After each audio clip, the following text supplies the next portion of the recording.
But the really cool thing is this. So this is my kids drew this. So before we went into lockdown, I was kind of thinking about how I used it. I've got 3 young boys, and my middle one suffers from really debilitating anxiety. My youngest one suffers from lots of happiness contrasted with lots of rage, which he flip a dime and it goes from one to the other. And my oldest one's just turned to a teenager, so, you know, sometimes you get through grunts if you're lucky. So it's good to know how they're feeling. And what we did, it's not up here today, but we created a little canvas for us in lockdown, like how do we want to feel and not feel through lockdown, and getting understanding how each one, what we could do, and so that was really cool. But then this is something we have on our fridge, and I got them because the language of the cards isn't necessarily the language that the kids related to. So some of them is and some of them isn't. So I said, like, you know, how do you want to feel and how do you not want to feel? And these were the sort of top ones. And so there was happy, proud, bored, spelt by a 8-year-old, so, you know, it's not quite, there's no perfectionism in our household. Furious is the same. Mad, silly, sad, focused, and excited is this one. And actually, my middle one's, he's really good at art, and I love how these faces actually, I don't know if you did, they actually really capture the emotion.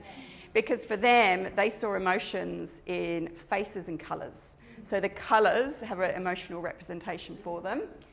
And so this is, I took this photo kind of at the start, but this is actually, it's actually a little bit, it's got a lot of ticks and stuff on. But what we've actually done now is we have magnets for each person in the family. And because emotions are like the weather, they come and they go, you know. And so what will happen is, because they don't necessarily always, if they're feeling vulnerable, want to come up and say, Mum, I'm feeling anxious today. But I'll see Indy, my middle one, I'll see his like around, you know, furious, or actually anxious is not on here. I think that's on the other one we've got on the fridge, because there's like 2 of them.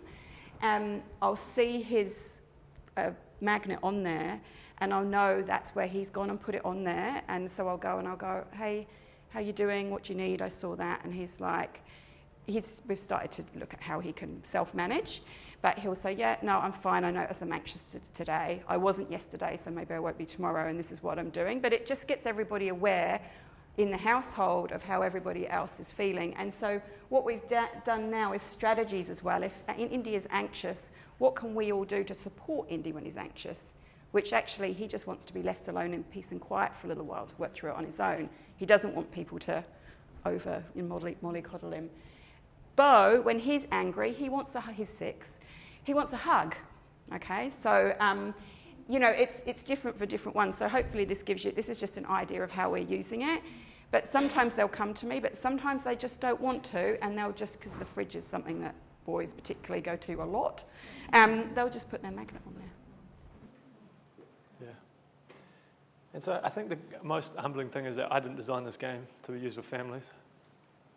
And I know of multiple families in different countries around the world who are doing something similar, where their kids are designing the cards because there's not the right words in it. And it fills me with immense amounts of pride and joy that this game can be used in different ways. And I'm hoping you're starting to see that, and we'll reinforce this in the next 2 parts as well, of the versatility and how you pull this apart.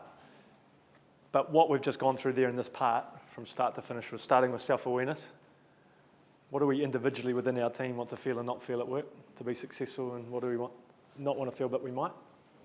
And then deciding what's important for our team, and then having a discussion about the so what, how do we bring that to life via these tangible behaviours? This was a few months ago, and I think I texted you about this at the time.